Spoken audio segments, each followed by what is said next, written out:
Hello beautiful people at Gamescom, it's finally your turn to play Anno 117 Pax Romana. My name is Auge, I am a content creator and a huge fan of the Anno games. I am so excited for you to finally see how it feels to play the game. I'm here to guide you through the Anno 117 Pax Romana Gamescom build and help you get the most out of your session. And so in the next few minutes I will show you all the tools that you have at your disposal to build a great city, and then also give you some general tips for the game.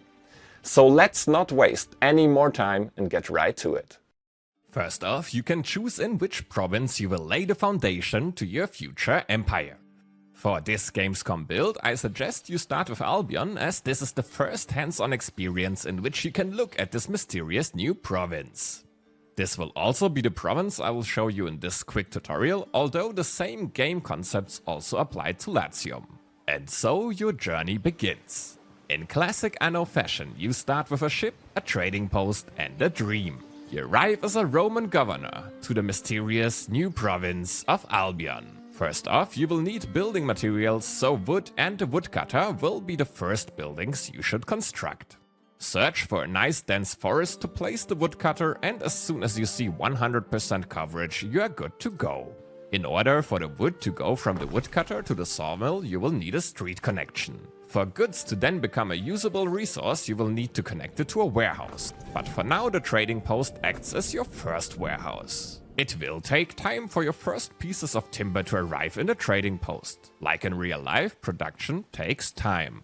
If you hold the production building you want to build near a street, you can also see the range at which the goods can be delivered. As a reminder, all production buildings should be in close proximity to a warehouse or trading post, but for an extra hint, keep related production buildings in range to each other. As you will need lots of building materials, I would also recommend to build yet another woodcutter and a sawmill to get more building material quicker. Now, these production chains also need a workforce to function and money to sustain them. Luckily, we have something that gives us both, and that is population.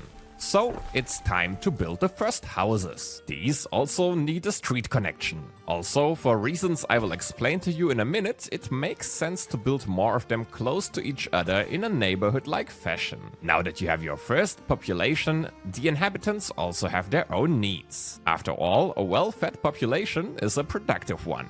For your first population tier in Albion, the waders, that means relying on cockle pickers or the eel grabbers. You can choose what resources you want to provide to your residents. Cockles alone are enough, but feeding them cockles and eels provides bonuses. Cockle production is pretty easy. You have to place it at the coast where the building has access to water. Next up though, we have the eel grabber, and here we encounter the big specialty about Albion, and that is its marshlands. Certain production buildings only work in certain places. Like the cockle picker needs water and the wood needs trees, the eel grabber can only be placed in the marsh. Here, buildings also have a specialty, as they can only be connected by one tile. With both of the needs being fulfilled, it is now time to build some more houses. As soon as you reach 20 inhabitants, you unlock the marketplace and the bard's hearth. Same as with goods your people need, they will also need public buildings to be happy. These have a radius in which they fulfill the need of the people nearby. Also, they bring certain attribute bonuses. The marketplace, for example, does not only fulfill the need of your people, but also boosts the population and income for each house in range. This system of buildings boosting certain attributes of all the other buildings in its reach is a core element of city planning in Anno 117 Pax Romana, and endorses a healthy dose of puzzling. Now that you have placed the marketplace and the bard's hearth in a location of your choosing, it is time to build even more houses around your city center to further expand your city and unlock the next production chains. Now, the final production chains of the waders bring a nice twist to them, because the shoe weaver and the spinner building both boost the attributes of the surrounding buildings. So it is very profitable to build both of them near your houses to make use of this. But for them to function, you still need a reed gatherer and a hemp farm to produce the needed resources. After building the shoe weaver and spinner, you can also build a warehouse nearby which supplies them with the resources needed.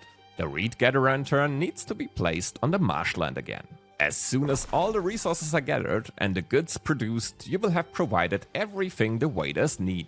And with all the foundations in place, it is now time to level up your houses. Now, another special thing about Albion is its Romanization feature.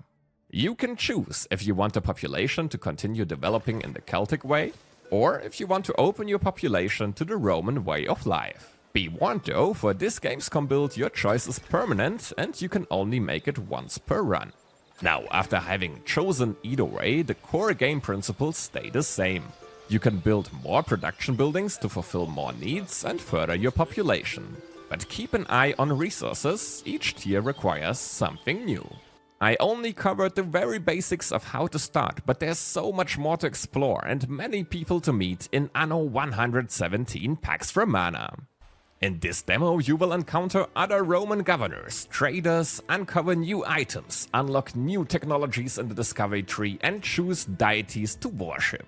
Now that we have the basics covered, I got 9 more quick tips before you start to make the most of your Gamescom Anno 117 Pax Romana session.